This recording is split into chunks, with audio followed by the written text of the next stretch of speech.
Hello everybody and welcome back to the channel. Today I'm going to be showing you how I created a rock track using minimal stems and how I did it from start to finish. So let's dive right in.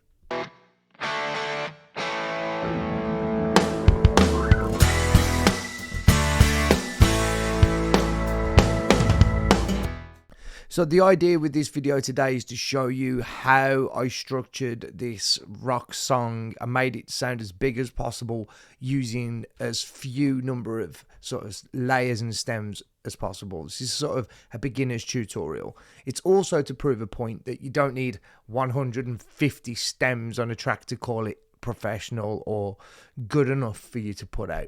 So let's just dive in to the session. Oh, very quickly, just like to say thank you very much to everyone that's subscribed. Just hit 1,000 subscribers, like way earlier than I thought I would. So thank you very much to everyone that's subscribed. Right, let's get on with this. So this is the song. I'm going to play the chorus for you, and then I'm going to show you how I sort of put the song together bit by bit, how we structured it. It's really simple. So let's dive right in. Thank God it's the weekend. It's finally here. Let's get fucked up on cheap red wine and drink too much beer. Regret tonight, tomorrow. So can I get an amen?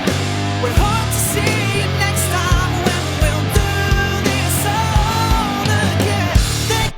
Okay, so nice, simple rock song. It sounds pretty big. It doesn't sound like it's struggling to fill any spaces, and it's really simple technique. So as I said, a bit of a beginner's guide. First of all, I've got the drums. I picked my tempo. That's the first thing I did. I picked the tempo 86, and I came up with the little riff actually on the bass first of all. So this is what I started with. This is what was the initial riff that I came up with, which was the chorus riff. This is all I had.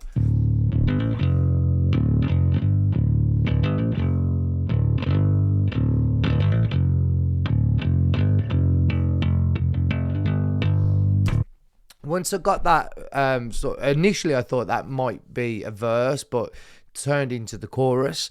So I took the initial riff idea, and then I started playing around with how could I change that up for the verse, how could I change it up for an intro, etc. So I literally just played around with the bass for a little bit. So I created the verse, which was semi-similar, but just added a few little tweaks in there, and on the guitars are palm muted, which you'll hear a little bit later.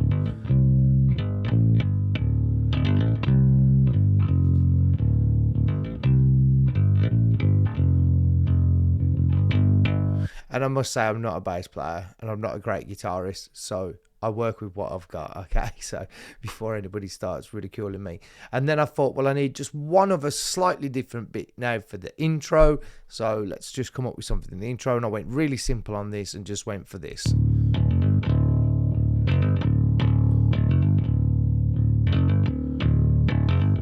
Once I got that, then I thought, well, let's start piecing this together with some drums to give it some kind of feel. I always like to get some kind of feel to the song first before I do anything else, because that then really sort of helps me sculpt and decide how I want the track to sound. So I used Drummer, which is built into Logic, and then it came up. And then what you do with Drummer, if you've never used it before, is you come down here and you click on follow, and it will follow, and then you select here and you click on the bass. I selected, I wanted it to be hitting the cymbals, I wanted it a slightly complex beat, and I wanted it loud, so you just move this fader around. So this is what it came up with.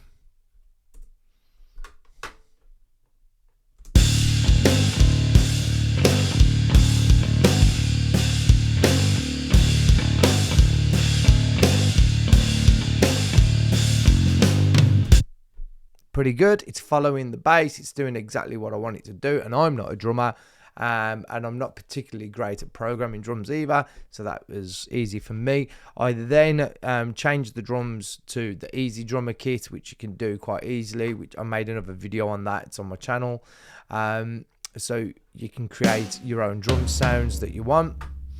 So I did that. So once I kind of got the bass and everything down, it was time to then put the guitar down. Now, I wanted to keep it simple, so I said what I'm going to do is I'm going to follow the bass riff with the guitar riff. They're going to do exactly the same, and I'm only going to play single notes except for certain parts where I want to emphasize bits. So I'll use the chords, and you'll hear exactly what I mean in a second. So with the guitars, I simply just pan them left and right to give them sort of a wide sound, and then we just adjust everything accordingly. So let's just see what this sounds like.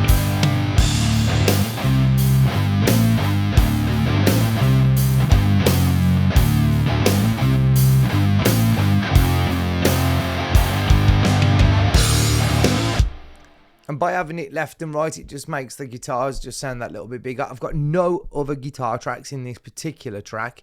Normally, I would have another guitar track underneath doing rhythm, and maybe I'd have a lot more going on in regards to sort of maybe some pick elements or sort of counter melodies in the background. But this is just a straightforward riff song. So then the only other thing I added was some lead guitar.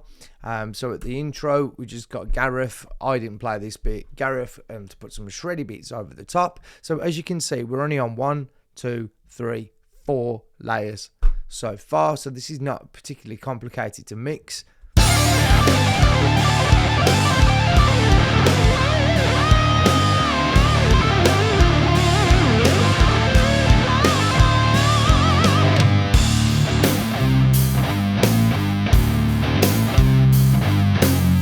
And the song still sounds pretty big. You don't need tons and tons of layers. I keep saying this. I see some people and they feel like they've not done enough if they haven't got 100 million tracks. So for the solo section, I just use the verse chords.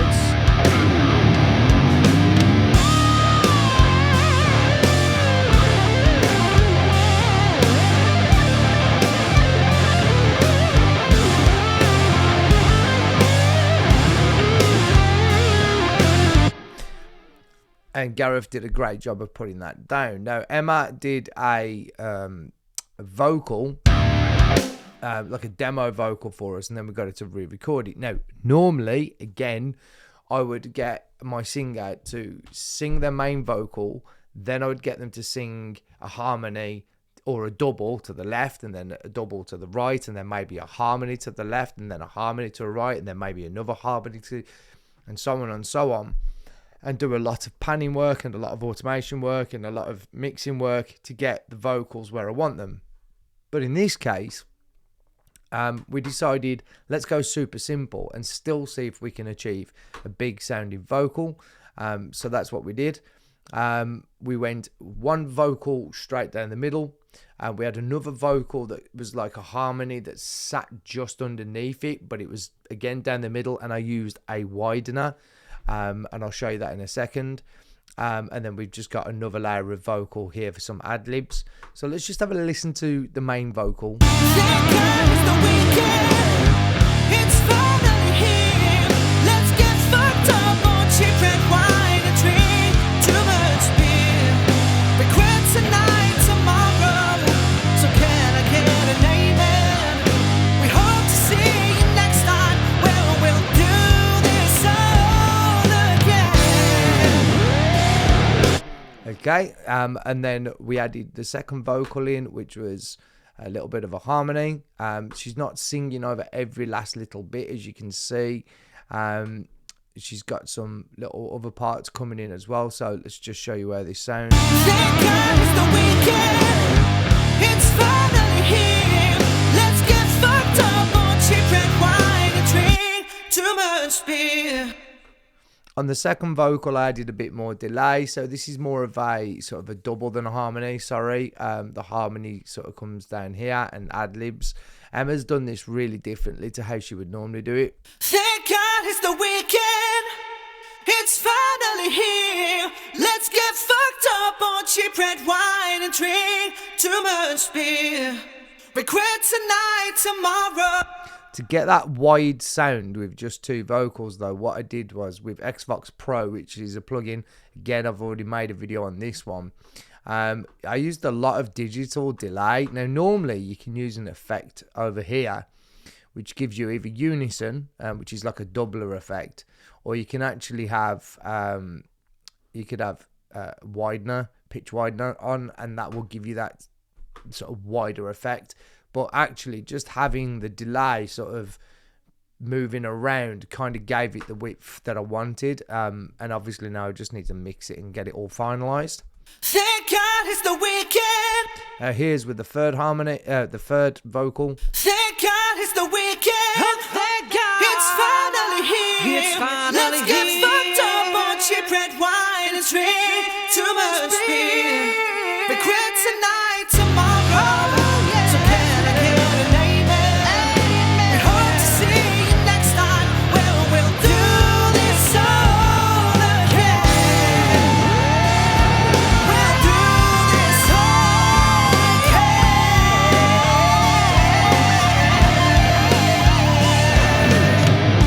Okay, so obviously that needs tidying up a little bit, but we're getting quite a big sound already, and we've not had to do millions of stems in order to achieve that big sound, and it's pretty simple.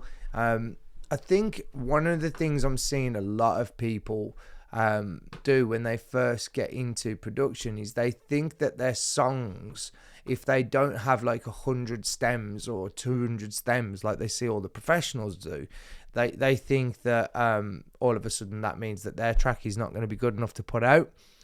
Now, we are going to be releasing this song on an EP with my band The Westlands, which I'll tag over on our other channel.